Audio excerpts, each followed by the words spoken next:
you're trying to build up government as the center of people's lives, other things that are, that they might build their lives around, those are rivals to it. You're watching Restoring America, where we shine a light on the fundamental values of this country and all the reasons why they're worth saving. This week, we're going to talk about the revenge of the Normies and what the 2024 election meant to the average American. I'm Kayla McGee-White, and this is Restoring America.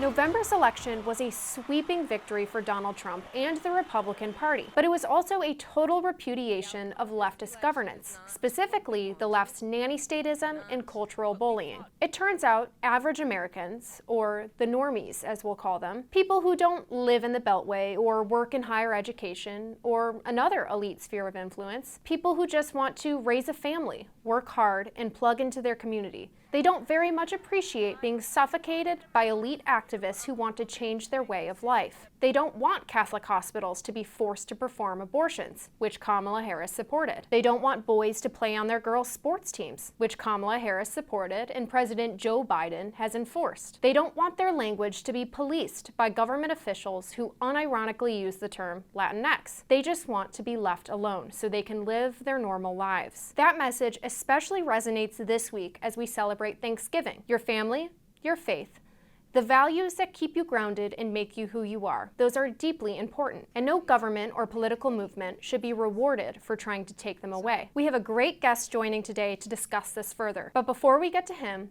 make sure to subscribe and hit that like button. And for more, head to washingtonexaminer.com. With me today is Tim Carney, a senior columnist for the Washington Examiner and a senior fellow at the American Enterprise Institute. Tim, thanks for joining. You've written a lot about how the values that normal or everyday Americans care about, like faith, family, community, have been targets by the left in both culture and politically for several years now.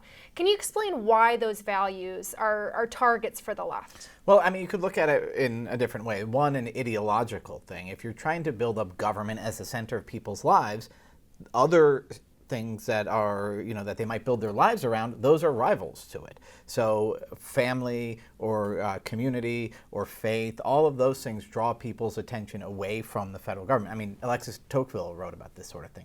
But also on the left, there has been this long sort of, it's almost an individualism, but a different kind of individualism than you see on the right or among libertarians. A philosophy that worships autonomy above everything else. My body, my choice. And then you saw how they started kind of attacking marriage, the Democrats in this ad, where, oh, well, don't tell your husband how you voted, and painting marriage as sort of this trap.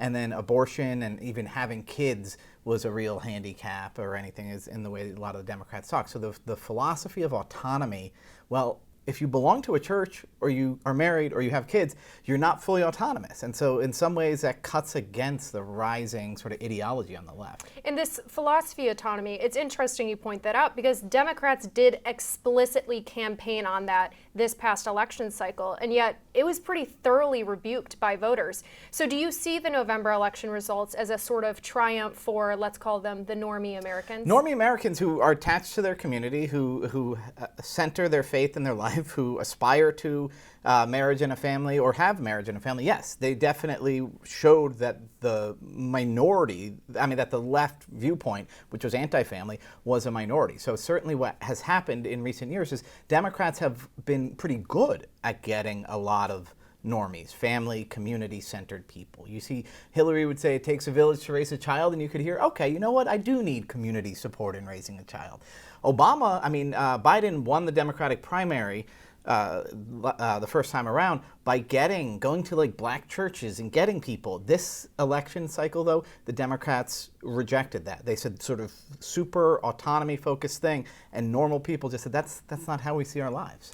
And they rejected it, which also means that Trump and the Republicans in charge of Congress now have a mandate to act on that. So what are some concrete steps that the incoming Trump administration can take to protect values like faith, family, and community for everyday Americans? Well, for one thing, a lot of it's going to be getting out of the way. Like a federal department of local community cohesion is going to be counterproductive. But making sure that the education department isn't driving divisive, destructive ideas like transgender ideology into schools. Remember, Merrick Garland and the Biden administration started trying to crack down on parents who were getting involved in their school districts because there was porn in their libraries.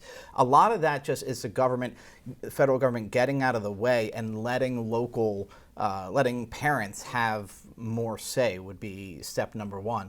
And also just protecting and shoring up religious liberty. We have some laws that protect religious liberty, but there needs to be more to make it clear that religious schools are going to have access to the same sort of funds that public schools do or non-religious private schools do.